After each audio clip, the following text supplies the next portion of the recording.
तेरी स्मराकारी देखो कमी करा माहिती आपुली आपण करा सोडवन संसार बंधन तोडावे ज्ञानदेव ध्यानी रामकृष्ण माळा ज्ञानदेव ध्यानी रामकृष्ण माळा हृदयी जिवाळा श्रीमूर्ती रया आपुली आपण करा सोडवन संसार बंधन तोडावे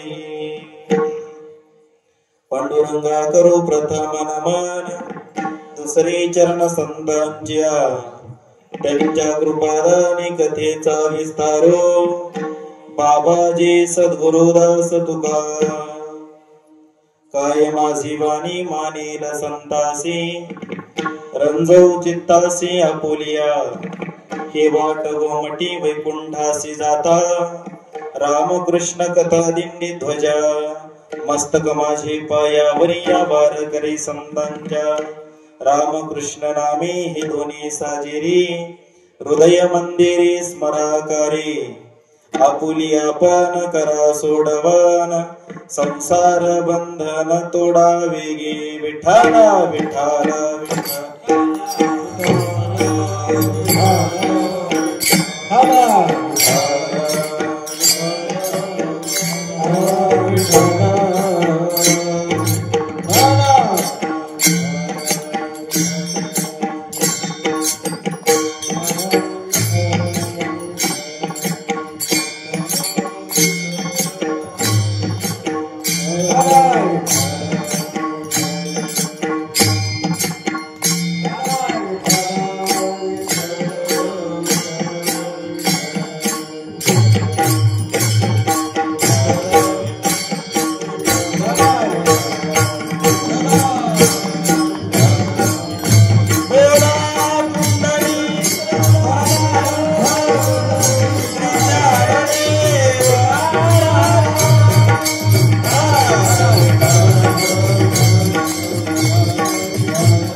प्राप्त प्रसंगी अखिल कोट ब्रह्मांड नायक भगवान श्री पंढरीश परमात्म्याच्या सेवेकरिता निवडलेला अभंग याच्यावत भूतलावरती जन्माला आलेल्या जडजीवांचा उद्धार करण्याकरिता ज्यांनी ज्ञानदेवे रचिला पायान उभारिले देवालया अशा विश्वमौली ज्ञानोबाराय यांचा नामाचं वर्णन करणारा 3 चरणाचा अभंग सेवेकरिता निवडलेला आहे विठ्ठला विठ्ठला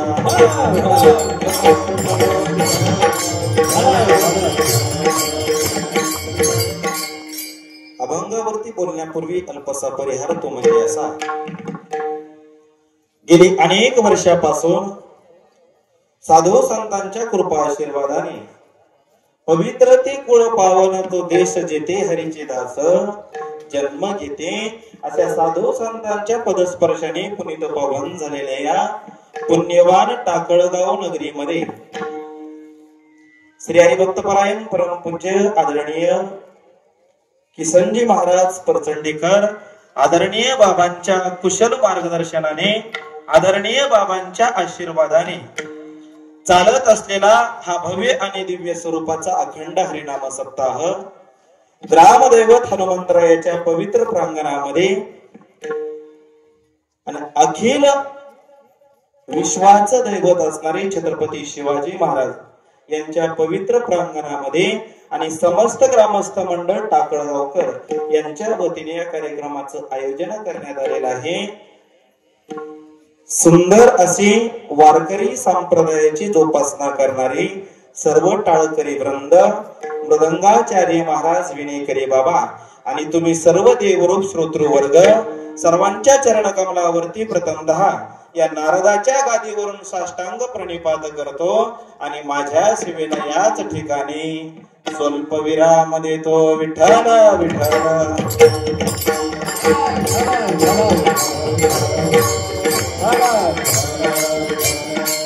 ऐका मायबाप सेवेकरिता निवडलेला अभंग हा विश्वमौली ज्ञानोबारायांचा आहे आणि अभंगाच्या द्वारे विश्वमौली ज्ञानोबाराय नामाचं महत्व प्रतिपादन करतात. पण नामाचं महात्म्य प्रतिपादन करत असताना जगाच्या पाठीवर भगवान परमात्म्याचे भागवतामध्ये 24 अवतारांचं वर्णन आहे. आपल्या वारकरी संप्रदायामध्ये 10 अवतार ग्राह्य धरले जातात. पण नवे नवे साधू संतांनी त्या भगवान परमात्म्याचं वर्णन करत असताना अनंत अवतार घेसी भक्ता कारणे अवताराच्या राशींतो हा उभा विटेवरी. भगवान परमात्म्याचे अनेक अवतार आहेत. सज्जन हो, भगवान परमात्मा कोणताही अवतार धारण करायला तयार आहे. माझ्या भगवान परमात्म्याने द्रौपदीसाठी वस्त्र अवतार सुद्धा धारण केला. जगाच्या पाठीवर अनेक अवतार आहेत, पण त्या अनेक अवतारामध्ये पूर्ण अवतार हे 2च आहेत. पूर्ण अवतार राम कृष्ण. आणि अशा राम नामाचं आणि कृष्ण नामाचं महात्म्य विश्वमौली ज्ञानोबराय या अभंगाच्या माध्यमातून तुम्हाला आम्हाला सांगतात. ऐका, तुम्हाला आम्हालाच का उपदेश करायचा हो? याची देही घडे देवाचे भजन नानिक हे ज्ञान नाही कोठे.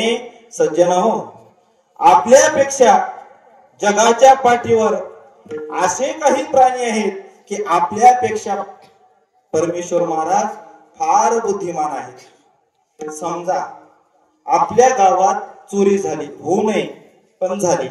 गावामध्ये चोरी झाल्याच्या नंतर पोलिसाची गाडी येते आणि पोलिसाची गाडी आल्याच्या नंतर 4 दिवस शोध मोहीम घेते.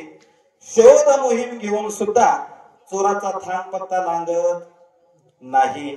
मग अशा वेळेला एक मुंबईवरून विशेष पथक बोलवावं लागतं. त्या पथकाचं नाव काय आहे हो? श्वान पथक. ते श्वान पथक गावामध्ये आल्याबरोबर चोरीचा क्षणामध्ये पत्ता लावून देत.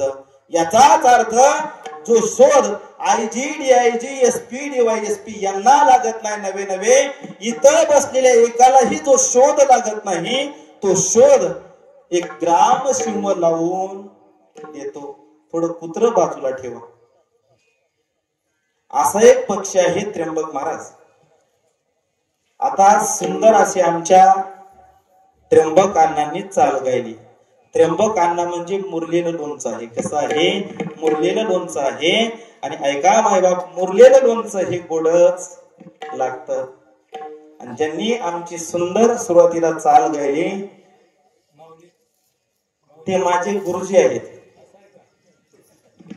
कारण मी आळंदीमध्ये कुंभार गुरुजीमध्ये असताना त्यांच्याकडे जाऊन कधीतरी आम्ही अध्ययन करायचं. असे आमचे आदरणीय ज्ञानेश्वर महाराज बंडेवाड गुरुजी सुद्धा त्यांनी सुंदर चाल गायली. पण आमच्या गुरुजीला चाल गाण्याकरिता 15 ते 20 वर्ष त्याची काय करावं लागली हो? साधना करावी लागली, रियाज करावा लागला. पण ऐका मायबाप, जगाच्या पाठीवर असा एक पक्षी आहे की त्या पक्षाने कधीही कुठेही जाऊन साधना केली नाही. त्या पक्षासारखा आवाज जगाच्या पाठीवर कोणाचाही नाही. त्या पक्षाचं नाव काय आहे हो? कोकिळा. त्या कोकिळेला थोडस बाजूला ठेवा. पूर्वीच्या काळी राजे राजवाडे स्वाऱ्या करायला जायचे आणि स्वाऱ्या करायला जात असताना ज्या ठिकाणी मुक्काम करायचा आहे एखादा तलाव पाहायचे आणि तलावाच्या ठिकाणी मुक्काम करायचे. तलावाच्या ठिकाणी का मुक्काम करायचे? आपल्या सैन्याला त्या तलावातलं पाणी पिता यावं याच्याकरिता. पण राजा आपल्या सैनिकाला कुठल्याही तलावातलं पाणी प्यायला देण्याच्या अगोदर त्या राजाकडे एक प्राणी होता. त्या प्राण्याचं नाव काय आहे हो? बाबा, त्या प्राण्याचं नाव आहे गाढव. राजा त्या गाढवाला त्या तलावाच्या जवळ सोडायचा आणि जर त्या गाढवानं पाणी पिलं तर राजा समजायचं पाणी चांगलं आहे. आणि जर गाढवानं नाही पाणी पिलं तर राजा समजायचं हे पाणी पिण्याच्या योग्यतेचं नाही. याचा अर्थ सज्जन हो, गाढव कसलंही पाणी पित नाही. मी 4 पायाचं सांगत आहे. विठ्ठला विठ्ठला.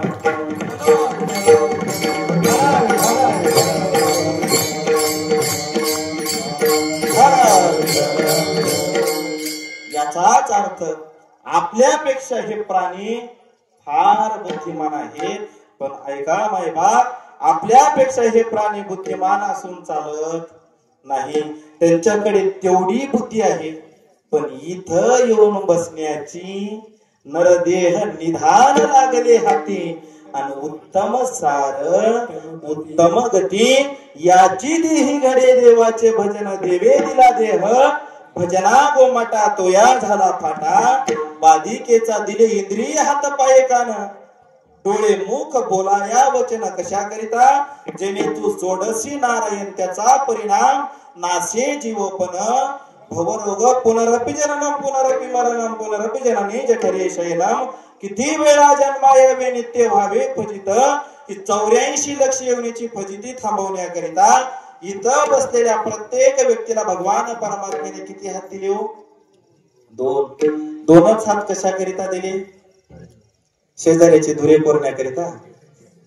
काही लोकांनी बाबा क्षमा मागून बोलतो काही लोकांनी धुरे कोरू कोरू 2-2 मजली इमारती बांधल्या. मला तर असं वाटतं दिनेश महाराज हे सर्व धुरे कोरणारे टाकळगावचे नाही बरं का परळीचे सर्व धुरे कोरणारे जम्मू काश्मीरला निघून सोडावेत.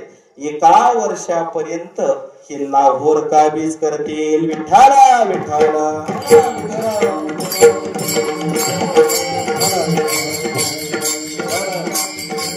याच्याकरिता हात दिले नो. हात कशा करिता दिले? साधू संतांनी गोड वर्णन केलेलं आहे. टाळी वाजवावी गुढी उभारावी वाटती चालावी पंढरीची. पण त्या पंढरीची वाट चालत असताना माझे जगद्गुरु तुकोबराय गोड वर्णन करतात. खात जागा गात जागा गात जागा गात जागा गात जागा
जगद्गुरु तुकोबराय गोड वर्णन करतात. गात जागा प्रेम मागा विठ्ठला. आपण काय केलं पाहिजे? दीन रजनी हाची धंदान गोविंदाचे पवाडे. पण माझे विश्वमौली ज्ञानोबराय असं वर्णन करतात. इतर नामाचा उच्चार करण्यापेक्षा आपण 2 नामाचा उच्चार केला पाहिजे. रामकृष्ण नामे हे दोन्ही साजेल हृदय मंदिरे स्मराकारे. आपल्या हृदयामध्ये हे 2 नाव का स्मरून ठेवायचे? कारण आपुली आपण करा सोडवन संसार बंधन तोडावेगी. या संसारातून जर सज्जन हो आपल्याला तरुण पहिलं तीराला जायचं असेल ना तर पहिलं तीराला जात असताना माझे विश्वमौली ज्ञानोबराय ज्ञानेश्वरी मध्ये गोड वर्णन करतात. या भवसागरामध्ये अनेक जण उड्या टाकतात पण जेवढे उड्या टाकतात तेवढे पहिल्या तीराला जात नाहीत. भगवान परमात्मा अर्जुनाला कुरुक्षेत्राच्या भूमीवरती सांगतात की अर्जुना मनुष्यानाम सहस्रेषु कश्चित यतति सिद्धये यतताम अपि सिद्धान मां कश्चिन मां व्यक्ती तत्वतः. याच्यावरती भाष्य करताना विश्वमौली ज्ञानोबराय बोलतात तैसे आस्तेच्या महापुरी रिगता ती कोटीवरी परी प्राप्तीच्या पहिलं तिरी पहिला नेगे विरळा पावे दुर नलगेची तीर पहिला लगेच वीर पहिला झाली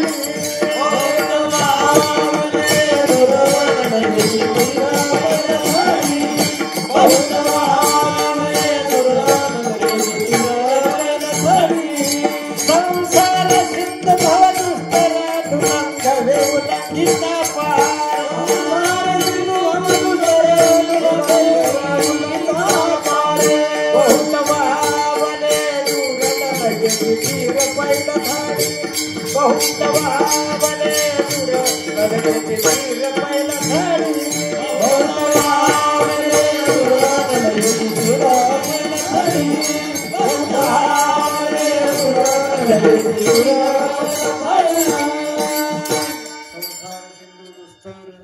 बहुत वाहवले दूर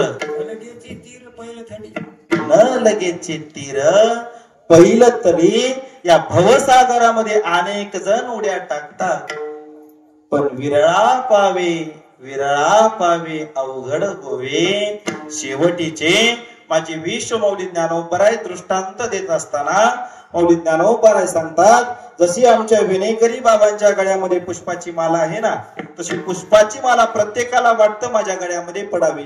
कुणी या पक्षातून उडी टाकतं, कुणी या पक्षातून उडी टाकतं.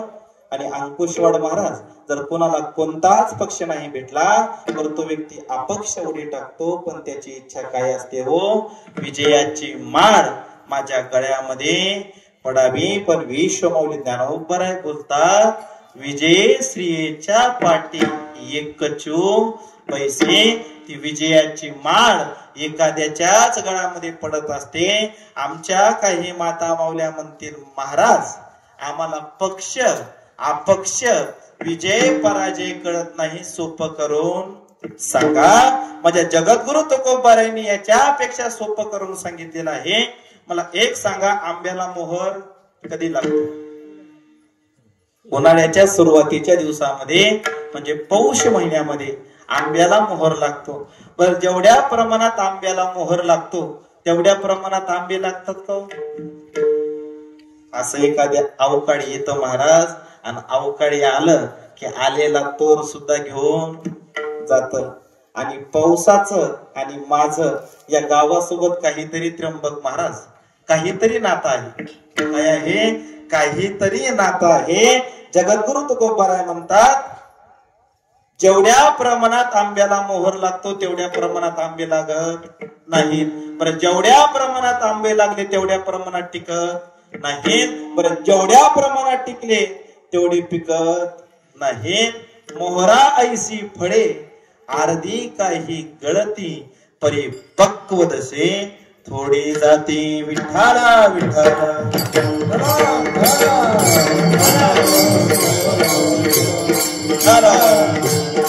म्हणून विश्वमौली ज्ञानोबराय म्हणतात, आपुली आपण करा सोडवन संसार बंधन थोडा वेगी. ज्ञानदेवा ध्यानी रामकृष्ण माळा हृदय जिवाळा. श्रीमूर्ती रया आपल्या अंतःकरणामध्ये कधीतरी त्या भगवान परमात्म्याच्या नामाबद्दल उत्कंठा प्रेम जिव्हाळा निर्माण झाला पाहिजे. आणि एकदा का अंतःकरणामध्ये जिव्हाळा निर्माण झाला, कारण ऐका मायबाप, मानवी जीवनामध्ये आल्याच्या नंतर कोणत्याही गोष्टीचं जोपर्यंत आपल्याला वर्म कळत नाही ना, ऐका, जोपर्यंत आपल्याला एखाद्या गोष्टीचं वर्म कळत नाही तोपर्यंत आपल्या जीवनाची सिद्धता नाही. आणि जर वर्म नाही कळाला तर फजिती झाल्याशिवाय राहणार नाही. जुने कीर्तनकार मंडळी दृष्टांत सांगायचे. 25-30 वर्षाच्या पूर्वीचा काळ, अलीकडच्या काळामध्ये मुलगा मुलीला पाहिला जातो, पण 25-30 बाबांच्या काळामध्ये 50 वर्षापूर्वी मुलगा मुलीला पाहायला जायची पद्धत नव्हती. खानदान बघून दोन्ही परिवारांचं काय व्हायचं, एकत्रीकरण व्हायचं. असं 30 वर्षापूर्वी एका व्यक्तीचं लग्न झालं, आणि लग्न झाल्याच्या नंतर तो व्यक्ती सासरवाडीला निघाला. कुठे निघाला? सासरवाडीला निघाला. आणि सासरवाडीला निघाल्याच्या नंतर कधीही सासरवाडीला गेलेला नव्हता. आईनं सांगितलं, बाळा तू पहिल्यांदा सासरवाडीला जात आहेस, मी एक काम करते, वाटेमध्ये तुला कुठं भूक लागेल एक मुठभर चिवडा तुला करून देते, आईनं एक मुठभर चिवडा करून दिला आणि सांगितलं, बाळा तुला वाटेमध्ये जिथं कुठं भूक लागेल हा चिवडा तू सोडून मजल करत हा जावई सासरवाडीला आला. आणि सासरवाडीला आल्याच्या नंतर दरवाजा वाजला सासरवाडीचा. सासूबाई आली आणि दरवाजा उघडल्या बरोबर सासूबाईना जावयाला पाहिल्याच्या नंतर किती आनंद होतो हे मी इथून सांगायची गरज नाही. आनंद झाला. जावयाला बाजेवरती बसवलं आणि सांगितलं, जावई बापू तुम्ही थोडा वेळ बसा, मी आता जाते आणि तुमच्या सासरे बोला बोलावून. आणि ते सासूबाई आपल्या मालकाला बोलवायला गेली. एवढ्यामध्ये याला भूक लागली आणि भूक लागल्याबरोबर आईनं दिलेल्या चिवड्याची आठवण झाली. खिशातून चिवड्याची पिशवी काढली, चिवड्याची मूठ घेतली. आता मूठ कशी होती, जर ते तामिळनाडूचे लोक आपल्याकडे जर कधी बोर पाडायला आले असतील तर त्यांचं खाणं बघा. अशी मूठ घेतली, मुखामध्ये टाकली. दुसरी मूठ घेतली, मुखामध्ये टाकल्याबरोबर दारामध्ये सासरे बुवा आणि सासूबाई दिसली. विचार केला, जर चिवड्याची पिशवी पाहिली तर फजिती होते. हातामधली पिशवी पाठीमागे घेतली. ऐका माय बाप, हातामधली पिशवी पाठीमागे घेतली, पण तोंडामध्ये जी मूठ टाकली होती ना चिवड्याची, काय करायचं त्याने विचार केला, काहीच करायचं नाही, उगम मारुती रायासारखं तोंड करायचं. असं बम तोंड केलं महाराज. सासूबाई जवळ आली आणि सासूबाईनं जावयाकडे पाहिलं, गालाला हात लावला. सासूबाई म्हणू लागली, माय मामा जावई जवळ आला, दिसायला नीट नेटका होता, माझ्या जावयाला गाल फुग्या झाल्या. असं करत करत सर्व गाव गोळा झाला, पण जावई काही तोंड उघडत नव्हता. एवढ्यामध्ये दुपारचे 2 वाजले आणि त्याच्या मेहुण्याची शाळा सुटली. शाळेमध्ये 4थीला शिकायला होता. शाळा सुटली, धावतच घरापाशी आला. घरासमोर जमलेली गर्दी पाहिली आणि एका व्यक्तीला विचारलं, बाबा काय झालं? त्यावेळेला सांगितलं, काही नाही बाबा, तुझ्या भाऊजीचं तोंड उघडत नाही, त्यांना गाल फुगी झाली. त्यानं सांगितलं, चिंता करू नका, आजच गुरुजींना वर्गामध्ये शिकवलेलं आहे, नाक दाबलं की तोंड उघडत. धावतच आला आणि नाक दाबल्याबरोबर जेवढा काही मुरमुऱ्याचा पसारा मुखामध्ये होता ना तेवढा पसारा बाहेर आला. सज्जन दृष्टांत संपला, सिद्धांत हा आहे. त्या गोष्टीचं त्या व्यक्तीला काय कळालं नाही, वर्मच कळालं नाही. आणि जर वर्म कळालं नाही तर आपल्याला पुन्हा या मृत्यू लोकामध्ये जन्माला यावं लागतं. मग ते वर्म करण्याकरिता आपल्या अंतःकरणामध्ये प्रेम जिव्हाळा निर्माण झाला पाहिजे. आणि एकदा का जिव्हाळा निर्माण झाला की या संसारातून आपली सुटका झाल्याशिवाय राहत नाही. विठ्ठला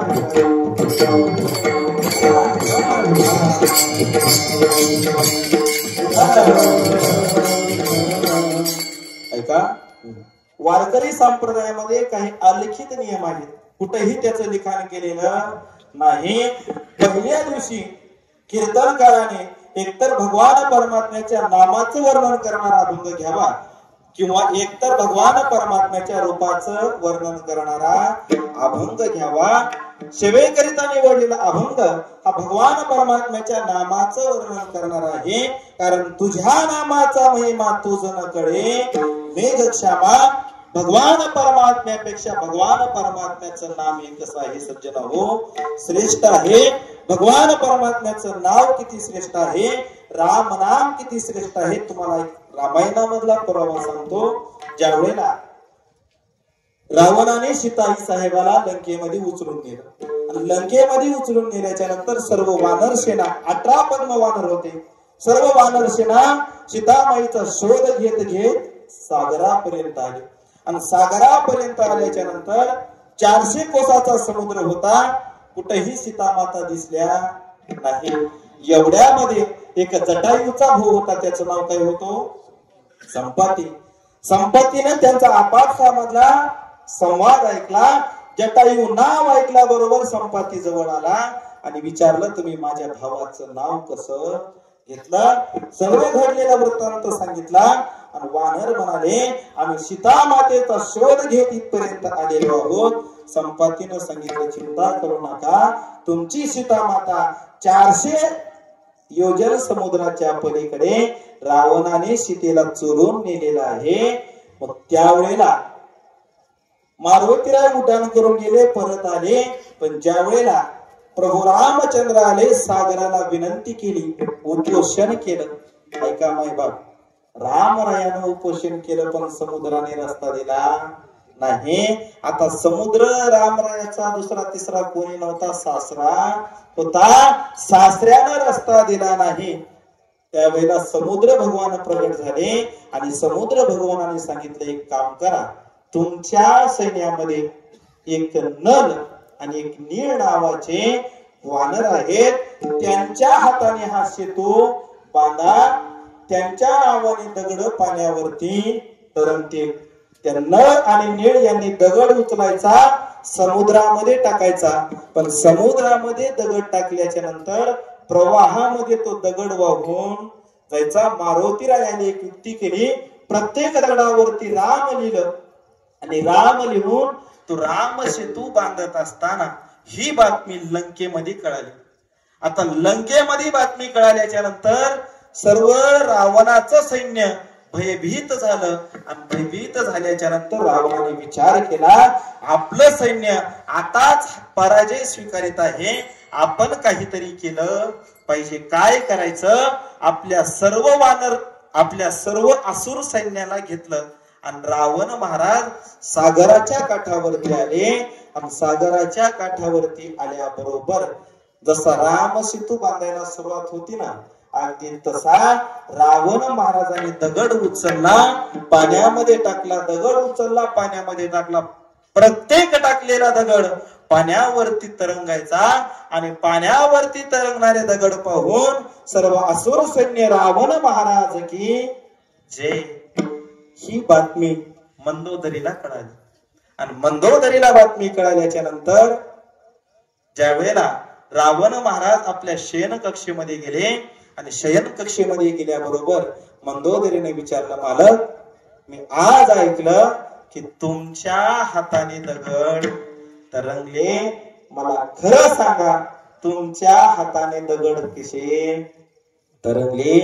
त्यावेळेला रावणाने सांगितलं, मंदोदरी मी तुला खरं सांगतो, मी हातामध्ये दगड घेतला आणि दगड पाण्यामध्ये टाकत असताना त्या दगडाला सांगितलं, बाबा तू जर बुडालास तर तुला रामाची शपथ आहे, शत्रूला सुद्धा भगवान परमात्म्याच्या नामाबद्दल उत्कंठता असावी, असं भगवान परमात्म्याचं नाम श्रेष्ठ आहे.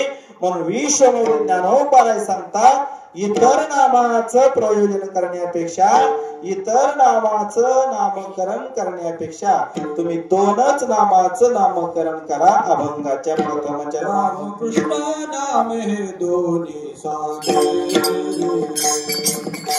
राम कृष्ण नाम हे दोन्ही सागे, राम कृष्ण नाम हे दोन्ही सागे, राम कृष्ण नाम हे दोन्ही सागे. हृदय मंदिर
राम कृष्ण नामे दोन्ही साथी रमया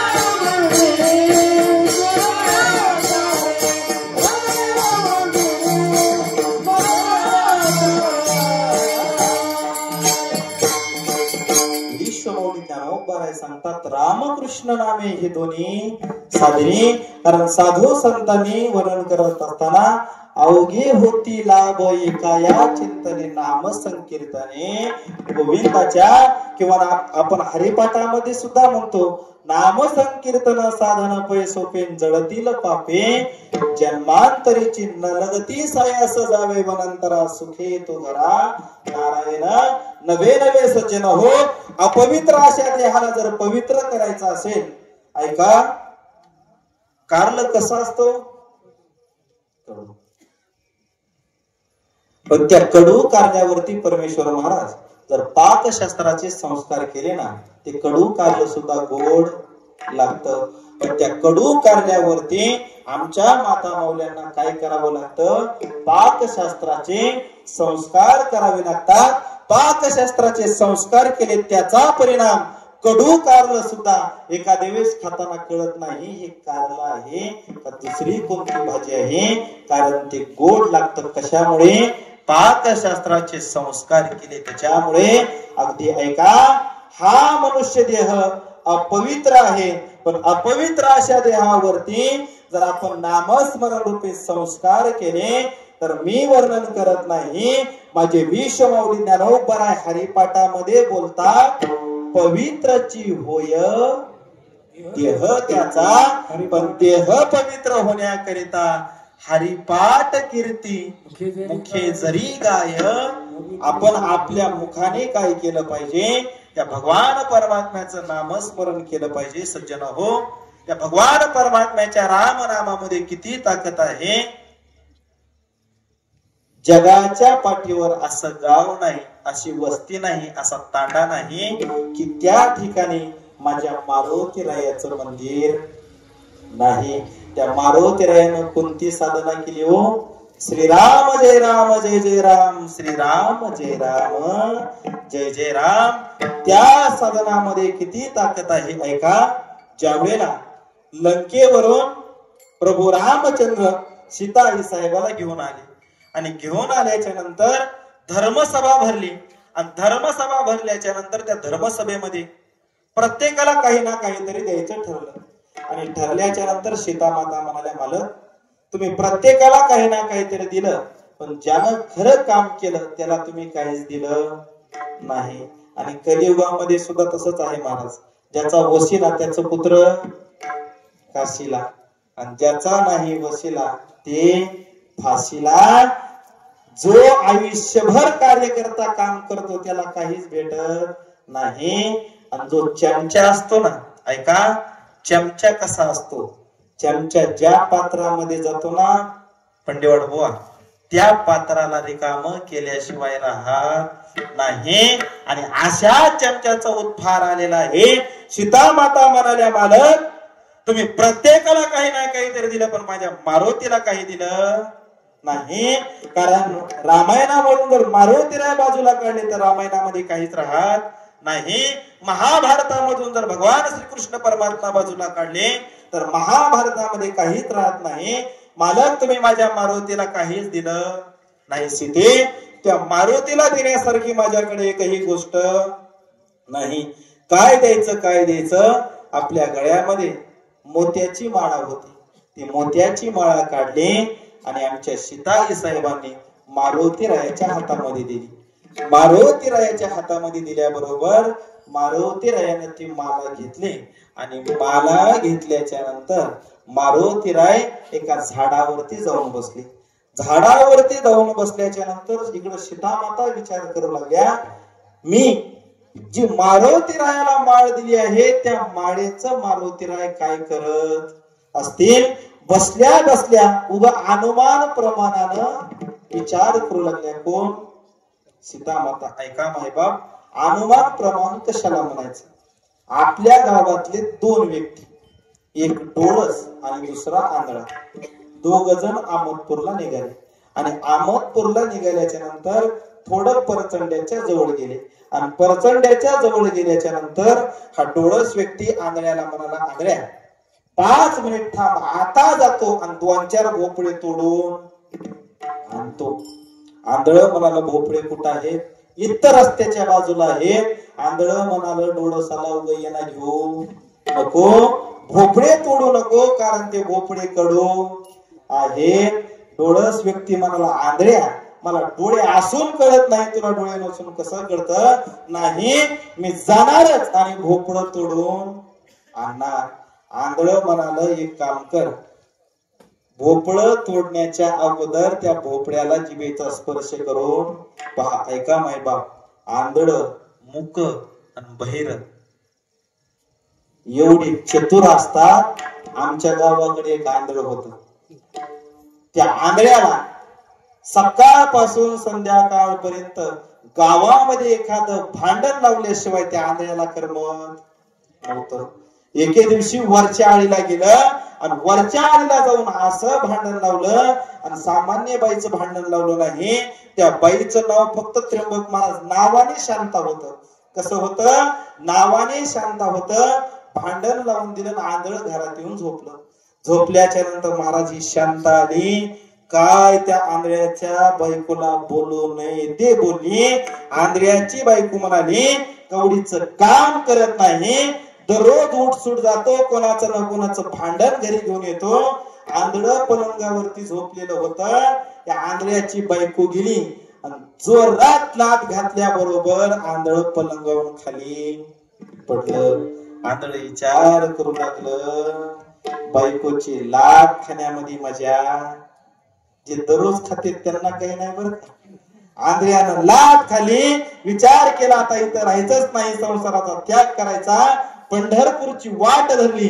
पण पंढरपूरच्या रस्त्याला जात असताना एक घनदाट अरण्य लागलं आणि त्या अरण्यामध्ये एक खड्डा होता. त्या खड्ड्यामध्ये हे आंधळ पडलं.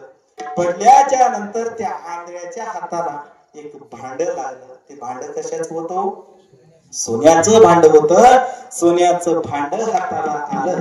आता बंडेवाड बुवा तर ते सोन्याचं भांड घेऊन ते आंधळ पंढरपूरला गेलं असतं आणि एखाद्या धर्मशाळेला जर हांडाभर सोनं दिलं असतं तर त्या धर्मशाळेवाल्याने आयुष्यभर त्याला सोन्याच्या पाळण्यामधून ठेवून झोके दिले असते आणि मेल्याच्या नंतर सोन्याची समाधी करून बांधली असती. पण आंधळ्यानं तसं केलं नाही. सोन्याचा हंडा घेतला आणि आंधळ घराच्या दिशेनं आलं. रात्रीच्या वेळेला दरवाजा वाजवला. दरवाजा वाजवल्या बरोबर आतून मालकीनं सांगितलं, मालक दरवाजा उघडणार नाही. हे आंधळ म्हणू लागलं, एकदा दारू उघडून तर बघ काय आणलेलं आहे. महाराज मालकीन आली, दरवाजा उघडून पहिल्याबरोबर सोन्याचं भांड पाहिलं. काय आनंद झाला. ती म्हणाली, मालक आता बसा, पुरणपोळीचा स्वयंपाक तयार करते. आंधळ म्हणाल, मला पुरणपोळी खायचं नाही, मी एक काम करतो, पुन्हा त्या पलंगावरती जाऊन झोपतो. तो आणखीन एक लाथ मार, आणखीन वनामध्ये जातो आणि एक सोन्याचा हंडा घेऊन येतो. विठाला विठाला.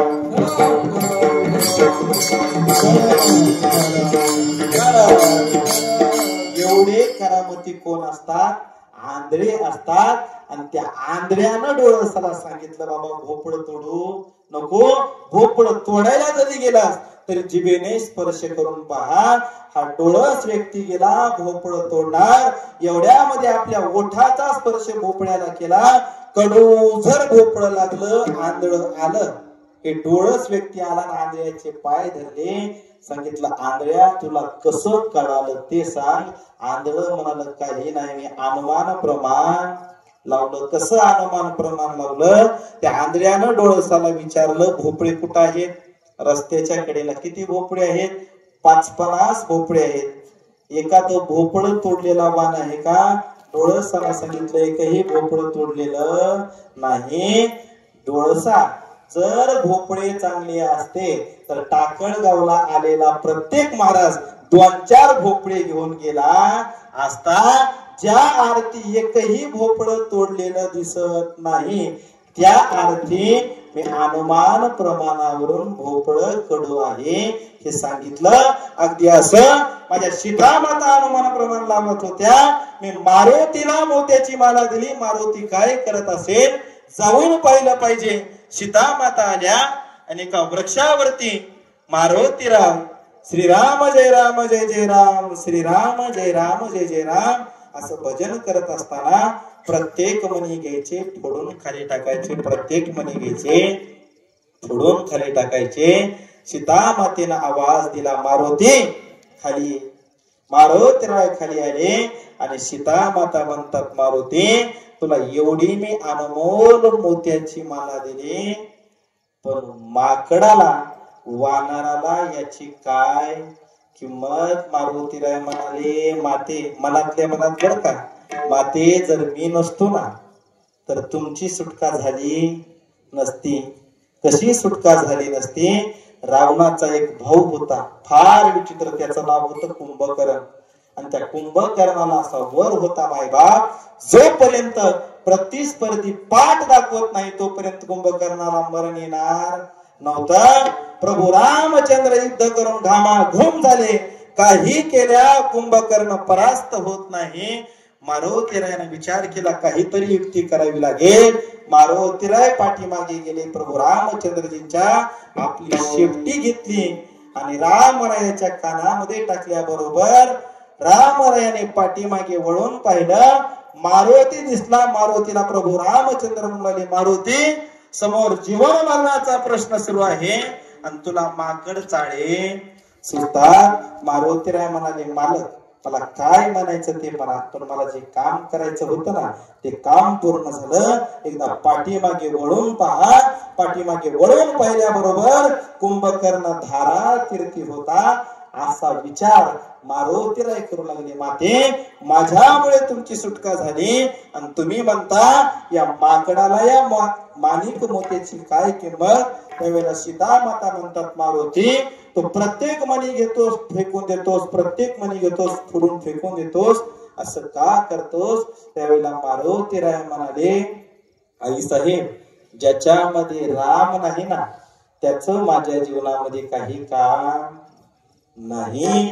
त्यावेळेला सीता माता म्हणाल्या मारुती तुझ्या हृदयामध्ये सुद्धा राम आहे का? असं म्हणल्याबरोबर श्रीराम जानकी बैठे हे मेरे सीने में आपलं हृदय बाजूला केलं, आपली छाती बाजूला केली आणि आत असलेल्या प्रभू रामचंद्राचं दर्शन मारुतीरायानं सीता आई साहेबाला करून दिलं. ही ताकद कशाची आहे मायबाप? तर ही ताकद राम नामाची आहे. पण ऐका ही कथा ऐकल्याच्या नंतर आमच्या पुरुष मंडळीपैकी एखाद्यानं छाती फाडण्याचा प्रयत्न करू नका. जर आपण छाती फाडण्याचा प्रयत्न केला तर कारखान्याचं बॉयलर पेटल्याच्या नंतर जसं धुपण बाहेर येते ना तसं आपण आपली छाती फेडल्याच्या नंतर दारू सिगारेट तंबाखू याच्याशिवाय आपण आपल्या हृदयामध्ये काहीच भरलेलं नाही. पण माझे विश्वमौली ज्ञानोबा सांगतात त्या भगवान परमात्म्याचं नाव रामकृष्ण नामे हे दोन्ही साजेरी आणि हृदय मंदिरे स्मराकारे. त्या भगवान परमात्म्याला आपण आपल्या हृदयामध्ये साठवलं पाहिजे. गंगाखेडला एक संत जनाबाई नावाच्या संत होऊन गेल्या. त्या जनाबाईने काय केलं? धरीला पंढरीचा चोरण गळा लावून या दोर हृदय बंदी खाना केला आणि आत विठ्ठल कोंडीला. त्या जनाबाईंनी जगाच्या मालकाला आपल्या हृदयामध्ये बंद केलं. ही ताकद कशाची आहे? तर ही ताकद रामनामाची आहे. विठ्ठला विठ्ठल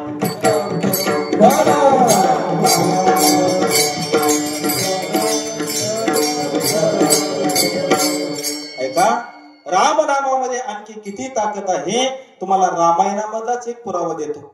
ज्यावेळेला रावणाचं आणि प्रभू रामरायाचं युद्ध सुरू होणार होतं. आता युद्ध सुरू असताना प्रत्येकाकडे कशाला कशाची जबाबदारी दिलेली होती. काय केलेली होती?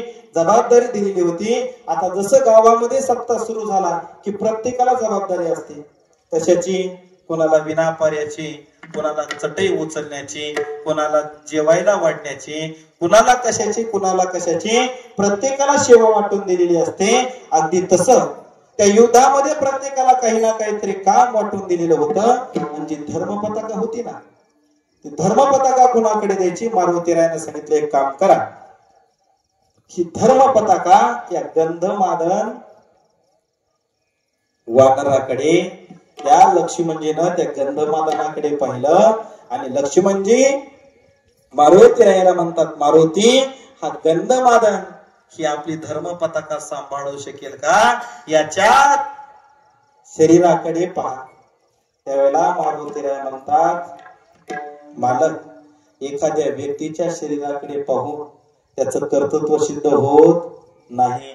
टोपी बनाई खादी की, टोपी बनाई खादी की पहनने वाले हजार, टोपी बिचारी क्या करे पेट में काला बाजार.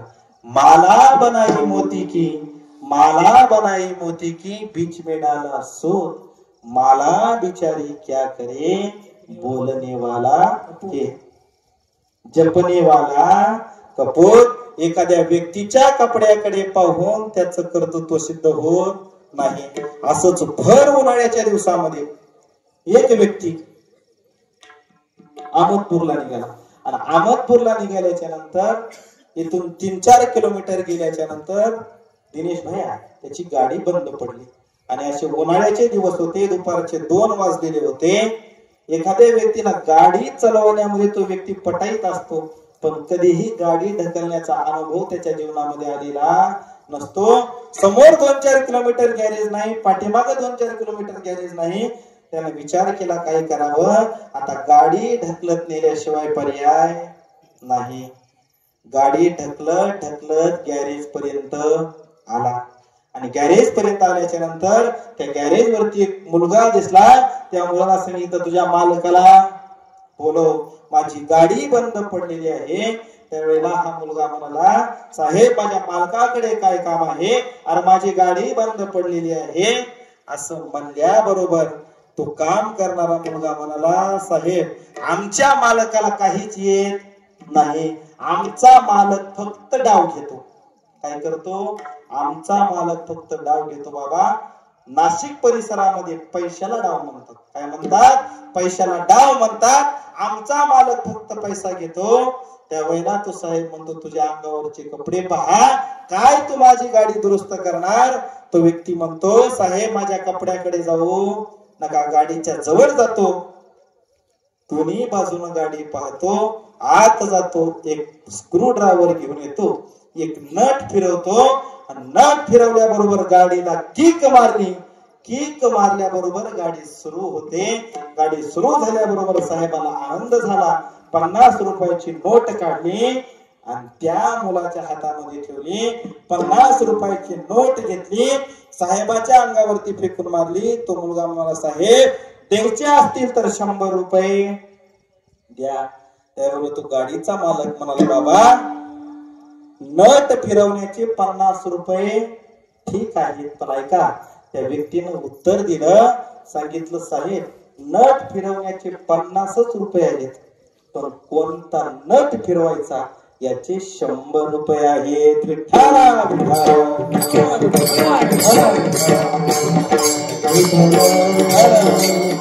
कोणता नट फिरवायचा आहे त्याचं काय आहे? भांडवल आहे. पण एखाद्या व्यक्तीच्या शरीराकडे पाहून त्याचं कर्तृत्व आपल्याला दिसत नाही.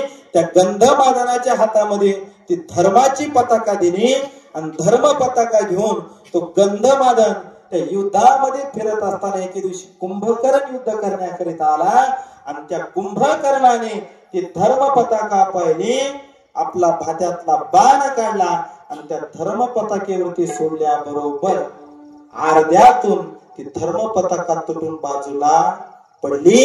ही एका वानरानं पाहिलं. गंधमादनाला आवाज दिला. आवाज दिल्याबरोबर त्या गंधमादनाचं लक्ष धर्म पताकेकडे गेलं. धर्म पताका दिसत नाही, काय करायचं? धावतच आपल्या राजाकडे म्हणजे सुग्रीवाकडे गेले. असा कमरेला शेला गुंडाळलेला होता, पांढरा शुभ्र.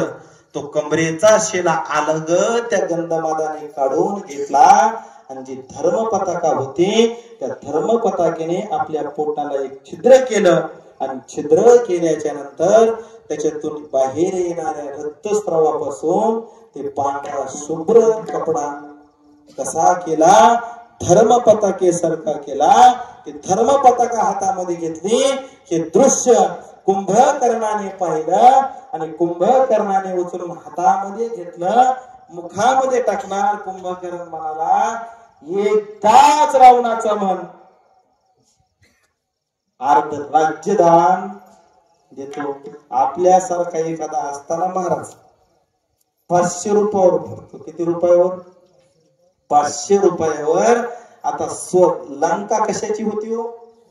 सोन्याची लंका होती. पण त्या गंधमादनानं सांगितलं, रावणाचा म्हणून जगण्यापेक्षा मी रामाचा म्हणून मरण पसंत करेन. सज्जन हो, ही ताकद कशाची आहे? तर ही ताकद राम नामाची आहे. म्हणून विश्वमौली ज्ञानोबराय म्हणतात, रामकृष्ण नामे हे दोन्ही साजेरी. हे भगवान परमात्म्याची दोनही नाव साजरी आहेत. विठोबा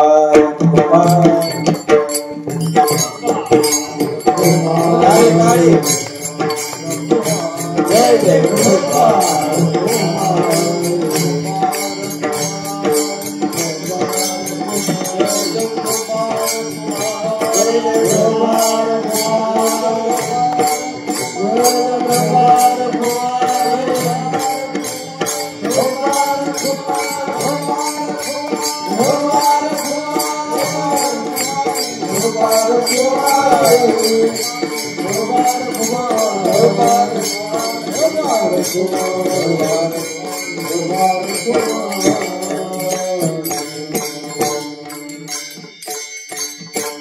विश्वमौली ज्ञानोबराय सांगतात, मानवी जीवनामध्ये आल्याच्या नंतर नराचा नारायण होण्याचं सामर्थ्य इतर कोणत्याही देहामध्ये नाही. नराचा नारायण होण्याचं सामर्थ्य मायबाप याच देहामध्ये आहे. मग या देहामध्ये आल्याच्या नंतर आपण इतर साधनांच्या पाठीमागे जाण्यापेक्षा, कारण कृतयो ध्यायेतो विष्णू, आपण 4ही युगाचा विचार करा. प्रत्येक युगामध्ये साधना वेगळी सांगितलेली आहे. पण या कलियुगामध्ये आपल्याकडे आयुष्य फार नाही. म्हणून श्रीमद भागवत महापुराण असं वर्णन करतं, यत्फलम नास्ति तपसा न योगेन समाधिना तत्फलम लभते सम्यक कलौ केशव कीर्तनात. याच्यावरती भाष्य करताना माझे जगद्गुरु तुकोबाराय म्हणतात, योगी उद्धार हरि नामे कलियुगे उद्धार, हरि नामे कलियुगे उद्धार,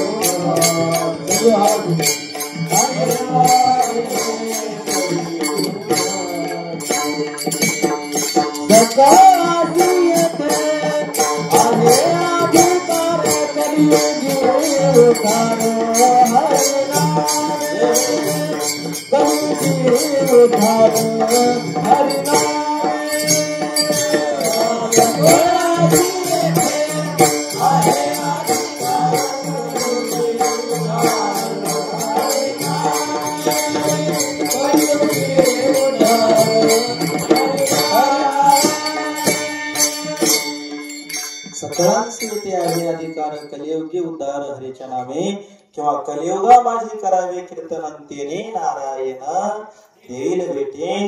म्हणून कलियुगामध्ये सज्जन हो, एक तर भगवान रामरायाचं नाव घ्या किंवा भगवान श्रीकृष्ण परमात्म्याचं नाव घ्या. पण ऐका, भगवान श्रीकृष्ण परमात्म्याचं फक्त नावच घ्यायचं, चरित्र आचरणामध्ये आणायचं नाही. जर जीवनामध्ये चरित्र आचरणशील कोणाचं असेल तर जीवनामध्ये चरित्र हे प्रभू रामचंद्राचं आहे. भावाभावामध्ये प्रेम कसं असावं याचं मूर्तिमंत उदाहरण म्हणजे रामायण आहे. शेवटचे एक वाक्य सांगतो माझ्या शिवेला, याच ठिकाणी पूर्णविराम देतो. पूजनीय ढोक बाबांचं वाक्य आहे, रामायण कशाला म्हणायचं, महाभारत कशाला म्हणायचं. ऐका, महाभारत कशाला म्हणायचं, माझं तेही माझं आणि दादाचं तेही माझं, याला महाभारत म्हणायचं. माझं तेही माझं आणि दादाचं तेही माझं, याला महाभारत म्हणायचं. आणि माझं तेही दादाचं आणि दादाचं तेही दादाचं, याला रामायण असं म्हणायचं. आज नितांत गरज ही प्रभू रामरायाच्या चरित्राची आहे. म्हणून अशा प्रभू रामरायाचं चरित्र आपल्या जीवनामध्ये उतरवण्याचा, अंगीकारण्याचा प्रयत्न आपण सर्वांनी केला पाहिजे. गेली अनेक वर्षापासून सकल साधू संतांच्या कृपाशीर्वादाने चालत असलेला हा भव्य आणि दिव्य अखंड हरिनाम सप्ताह पहिल्याच दिवशी एवढी भव्यता आहे, तरी सुद्धा वरुण राजानं याच्यामध्ये थोडंफार आपल्याला विघ्न टाकलेलं होतं. मी पूर्वीच सांगून आलो, या गावचं माझं आणि पावसाचं काहीतरी देणं घेणं आहे. नरसिंहापशी कथेला आलो, 7 दिवस दररोज कथा व्हायची, पाऊस यायचा. काय व्हायचं? दररोज कथा यायची, पाऊस यायचा. आजही कीर्तनासाठी आलो, येण्याच्या अगोदरच पाऊस येऊन गेला.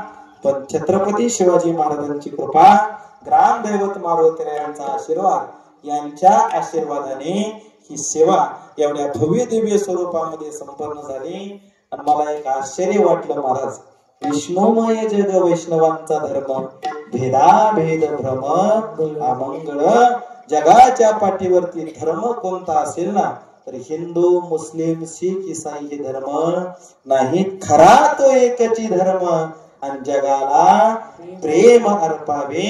मुस्लिम समाजाचा बांधव सुद्धा आपल्या कीर्तनामध्ये येऊन बसतो. ही वारकरी संप्रदायाची काय आहे? दिव्यता आहे. आणि ही वारकरी संप्रदायाची दिव्यता माझ्या विश्वमौली ज्ञानोबरायांनी निर्माण केली. आणि हीच आज तागायत तुम्ही आम्ही जोपासत आहोत.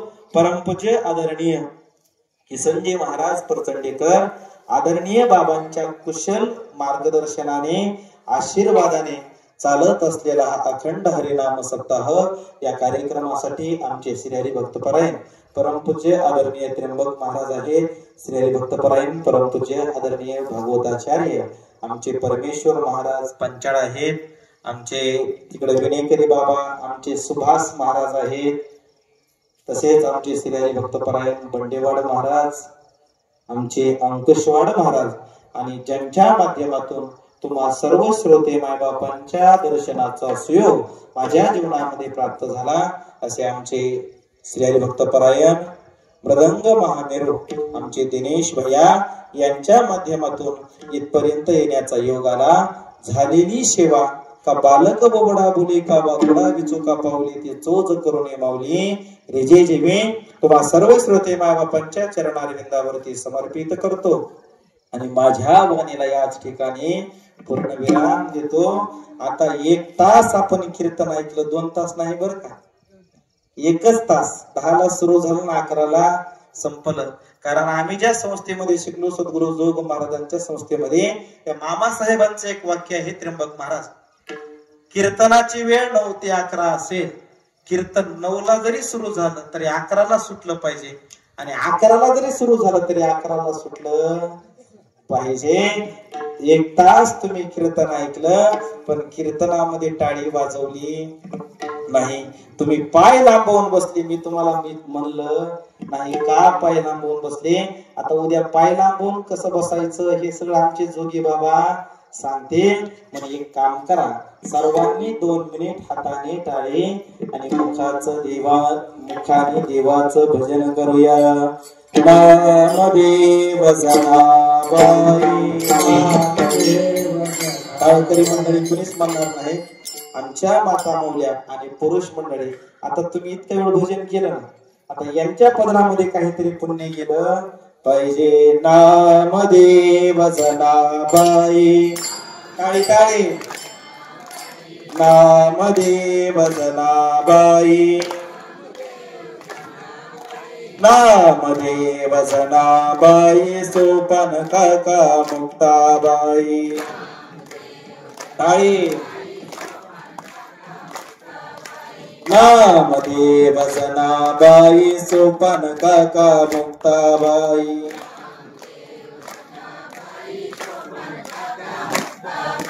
नामदेव जनाबाई टाळी टाळी नामदेव जनाबाई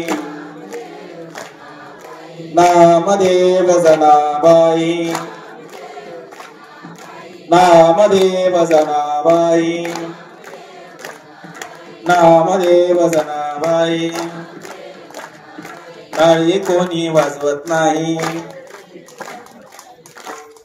नामदेव जनाबाई सोपान काका नाही जरी तो जो मधुर उत्तर दिलास स्वर नाही तेवे नाही तयाबीन भुकेला विठ्ठल येईल तैसा बोल रामकृष्ण म्हणून माऊली ज्ञानोबराय सांगतात रामकृष्ण नामे ही दोन्ही साजेरी हृदय मंदिरे स्मराकारे आपुली आपण करा सोडवण संसार बंधन तोडावी बोलत असताना काही अपशब्द आले असतील तर ते माझ्या वाणीचे दोष आहेत आणि जे काही बरोबर आहे ते स्वानंद सुखनिवासी गुरुनाम गुरु सद्गुरु जोग महाराज वारकरी शिक्षण संस्थेतील गुरुवर्यांचा प्रसाद आहे स्वानंद सुखनिवासी गुरुनाम गुरु गुरुवर्य कुंभारकर गुरुजी यांच्या संस्थेतील गुरुवर्यांचा प्रसाद आहे आणि ज्यांच्या आशीर्वादाने मी नारदाच्या गादीवरती उभा आहे माझे आजोबा वैकुंठ प्रातस्मरणीय रामेश्वर महाराज गुट्टे नंदकर आणि माझे वडील श्री हरिभक्त परायण रामायणाचार्य भरत महाराज गुट्टे नंदकर